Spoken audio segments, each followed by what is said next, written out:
बिस्मिल्लाहिर्रहमानिर्रहीम। You with mister Hashim के साथ आपको खुश आमदीद कहते हैं और उम्मीद करते हैं आप अपनी फैमिलियों के साथ खुश व खुर्रम ज़िंदगी गुजार रहे होंगे। रिश्तों में तब्दीली जिसकी आप तीसरी किस्त मुलाहज़ा फरमा रहे हैं। अर्शी की ये रात बहुत मुश्किल से गुजर रही थी, न जाने क्यों बेचैन थी। क्या जादू कर दिया है अरशद ने? मुझे सुकून क्यों नहीं आ रहा? क्यों मेरा दिल बेचैन है? एक नौमुहर्रम के लिए क्यों मैं तुम्हें सुनना चाहती हूँ। अनगिनत सवालात अर्शी खुद ही खुद से पूछ रही थी। अर्शी की हिम्मत ना हो रही थी कि वो अरशद से बात कैसे करे। घर में बस एक मोबाइल था जो अर्शी बहुत कम इस्तेमाल करती थी। अर्शी ने हाथ में मोबाइल पकड़ा, कार्ड पर दर्ज नंबर मिला और कॉल मिला दी। बेल की पहली घंटी बजी और अर्शी ने कॉल काट दी। उसने हिम्मत फिर से की और अब की बार अरशद की कॉल आ गई, लेकिन अर्शी कॉल ना उठा सकी और कॉल कट गई।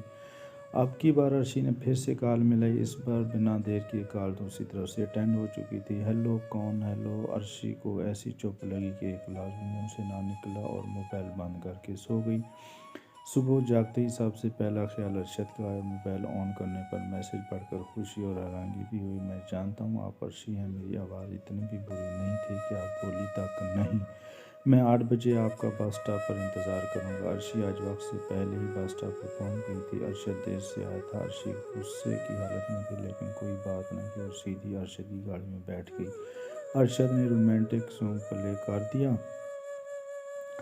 अब अर्शी ख़ुद को पहले की नस्बत ज़्यादा मजबूत समझ रही थी। इसकी ज़िंदगी में भी कोई ख्याल रखने वाला आ रहा था। अर्शी की आदत थी कि ज़्यादा बोलती नहीं थी, मगर अरशद के पास ना जाने किधर किधर से बातें आ जाती थीं। अर्शी को खूब हंसाता था। यही वजह थी कि अर्शी जो किसी को भाव तक न डालती थी, मगर अरशद के सामने तमाम हथियार डाल चुकी थी। आपको अपना ऑफिस दिखाऊं? अरशद ने सवाल नज़रों से अर्शी से सवाल किया। नहीं, कॉलेज से देर हो रही है। और मैं क्यों देखूं? आप मेरे क्या लगते हैं? और मुझे आज कॉलेज जल्दी पहुंचना था, तभी आपकी गाड़ी में बैठ गई, वरना मैं ऐसी वैसी लड़की नहीं हूँ। आप मजाक समझ रहे हैं? अर्शी ने अरशद को देखते हुए कहा। मेरी क्या मजाल कि आपका मजाक बनो। वो तो मैं आपकी मासूमाना बातों को गौर से सुन रहा था।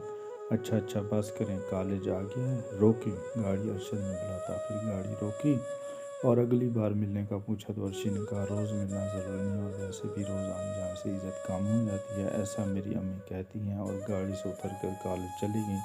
मुलाकातों का सिलसिला तवील होता जा रहा था। वर्षी मॉडर्न बनती जा रही थी। ब्लैक टाई, जीन्स और शर्ट कमीज में किसी हीरोइन से कम न थी। अरशद इसे माली स्पोर्ट कर रहा था। घर के हालात बेहतर से बेहतर हो रहे थे। अर्शी की पढ़ाई मुकम्मल हो चुकी थी और अरशद के ऑफिस में जॉब भी कर रही थी। अब अरशद जिधर भी मीटिंग में जाता अर्शी को बतौर असिस्टेंट साथ ज़रूर रखता था। रात को लेट आना अर्शी की रूटीन बन गई थी। अर्शी अपने वालिदैन से अरशद को मिलवा चुकी थी। अरशद ने भी अर्शी के वालिदैन को तसल्ली देकर इनका एतमाद हासिल कर लिया था। इनकी काबिलियत की वजह से अरशद को काफ़ी फ़ायदा भी हुआ था। अरशद अगर मसरूफ़ होता तो अर्शी ही क्लाइंट को डील किया करती थी। अरशद अब अर्शी को अपनी वाइफ के रूप में देखना चाहता था। अरशद अर्शी की हर वक्त तारीफ़ों के पुल बांधा करता था। अर्शी के वालिदैन को अक्सर फ़िक्र हुआ जाती थी। अर्शी वालिदैन भरोसा कर चुकी थी। अब रोज़ का मामूल था कि अरशद अर्शी को हर जगह ले जाता जहाँ इसे के ख्वाब थे। अर्शी को मिलवा दिया था। अर्शी खुद से ज़्यादा अब अरशद पे भरोसा करने लगी थी। अरशद, अब हमें शादी की बात आगे बढ़ा लेनी चाहिए। अर्शी अरशद से मुखातिब थी। हाँ, मुझे भी अब ऐसा ही लगता है। अच्छा, मैं आज ही अपनी अम्मी से बात करता हूँ। दोनों बहुत खिलखिलाकर हंस रहे थे कि अचानक अरशद को एक काम याद आ गया। अरशद अर्शी को घर पर ड्रॉप करने के बाद अपनी पुरानी मोहब्बत को सोचने लगा, क्योंकि अब किसी और लड़के के साथ इसी होटल पे आई हुई थी। मर्द अगर किसी औरत को छोड़ भी दे तो तब भी मर्द के दिल जलन ज़रूर होती है। अरशद का भी यही हाल था। वो इस लड़की से बहुत ज़्यादा मोहब्बत करता था, मगर अरशद की एक हरकत ने इसकी पहली मोहब्बत को दूर कर दिया था। अरशद इसे भी अर्शी की तरह ट्रीट करता था। शायद इस अर्शी कम करता था। अरशद को वो रात ना भूल पाई जिस रात उसने नशे की हालत में अरफा को अपने घर बुलाया। अरफा ने उसी में पेपर की तैयारी का बहाना बनाकर अरशद के घर चली गई। अरशद ने इसकी इज़्ज़त को इसी रात दाव लगा दिया था। अरफा के वहम गुमान में भी ना था। वो तो अरफा को अपनी माँ से मिलवाने और 2 घंटे में वापस भेजने का वादा किया था।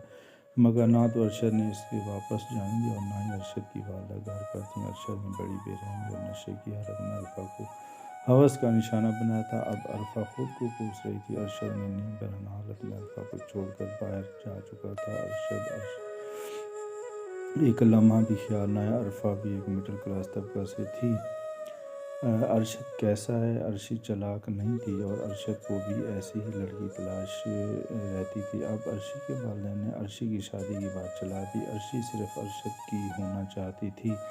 अर्शी घर में खुद बात ना कर सकती थी। बदलते रिश्ते बेटा, हमें तुमसे बहुत ज़रूरी बात करनी है। अर्शी के वालिदैन अर्शी से कई दिन से बात करना चाहते थे मगर वक्त ना मिलने की वजह से वो बात नहीं कर पाते। बेटा, पैसा ही सब कुछ नहीं होता।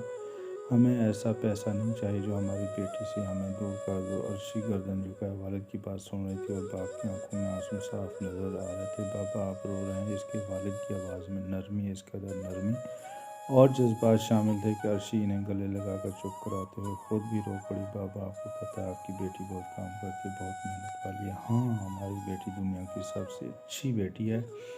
अर्शी की वालदा ने अर्शी को गले लगा लिया। अब तीनों लोग बहुत खुश भी थे और इसके वालिदैन ने अर्शी से शादी के हवाले से भी बात कर दी। बाबा, बस 6 माह मज़ीद मुझे नौकरी करने दें, इसके बाद आप जैसा कहेंगे वैसे वही करूँगी। इसी सामने अर्शी के वाले ने इसका माथा चूम लिया और बेफिक्र होकर सो गया। मगर अर्शी अरशद के बारे में सोच रही थी। इसके दिल में कई तरह के वहम जन्म ले रहे थे कि कहीं अरशद शादी से इनकार ना कर दे।